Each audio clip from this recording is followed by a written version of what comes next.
Hello bachcho, let's read this question. The question says that what is the cause of greenhouse effect? First, infrared rays, second, ultraviolet rays, third X-rays and fourth radio waves. तो चलिए हम इसमें से discussion के बाद right option को choose करते हैं। देखिए स्टूडेंट्स, इसके लिए एक डायग्राम हम बना लेते हैं। जैसा कि बच्चों आप देख रहे हैं, यहाँ पर हमने ये डायग्राम ड्रॉ किया है। अर्थ की सरफेस हमने ड्रॉ कर दी है, ये स्काई ड्रॉ कर दिया है, और अर्थ की सरफेस और स्काई के बीच में यानी आसमान के बीच में कहीं ना कहीं ये जो प्रेजेंट है एटमॉस्फेयर की डिफरेंट लेयर्स प्रेजेंट है।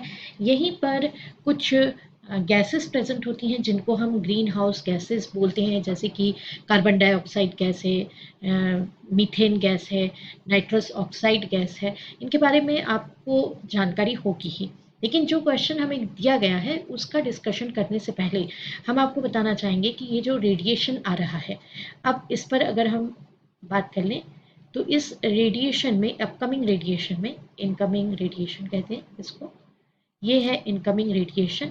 अब इनकमिंग रेडिएशन में जो है यूवी प्रेजेंट है, एक्स रे प्रेजेंट है, इसमें रेडियो वेव्स अगर प्रेजेंट हैं, क्योंकि ये तो लाइट, सनलाइट आ ही रहा है पूरा स्पेक्ट्रम लेकर के।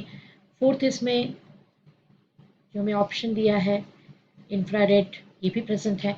तो इनमें से ये जो फर्स्ट थ्री हमने आपको लिस्ट अलग से बना करके यहाँ शो कर दी है, ये इसलिए बनाई है कि ये वाले जो ऑप्शन है, यूविएशंस जो हैं, ये हो जाते हैं रिफ्लेक्ट बैक।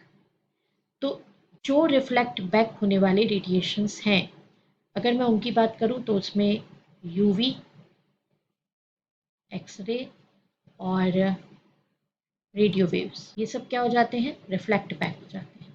तो फिर इंफ्रारेड रेज जो हैं वो यहाँ पर एब्सॉर्ब हो जाती हैं। इंफ्रारेड रेज क्या हो जाती हैं, ये एब्सॉर्ब हो जाती हैं। तो ये एब्सॉर्प्शन के बाद ही जो हीटिंग इफेक्ट क्रिएट करती हैं, ये डिस्कशन हमें बता रहा है कि किस तरह से ग्रीन हाउस इफेक्ट जो है वो हो पाता है। बाकी यूवी का maximum part, X-ray, radio waves, ये सारे के सारे रेडिएशंस जो हैं तो रिफ्लेक्ट बैक हो जाते हैं अलग अलग लेयर्स से। और इंफ्रारेड जब एब्सॉर्ब होता है और ग्रीन हाउस इफेक्ट के लिए जो आवश्यक हीट एनर्जी है वो प्रोड्यूस कर पाता है, तो ग्रीन हाउस इफेक्ट होता है। कॉज उसी का इंफ्रारेड ही है। तो चलिए इस पर ही हम टिक करेंगे। This is the right answer, final answer. I hope you understood it well. Best of luck. Thank you.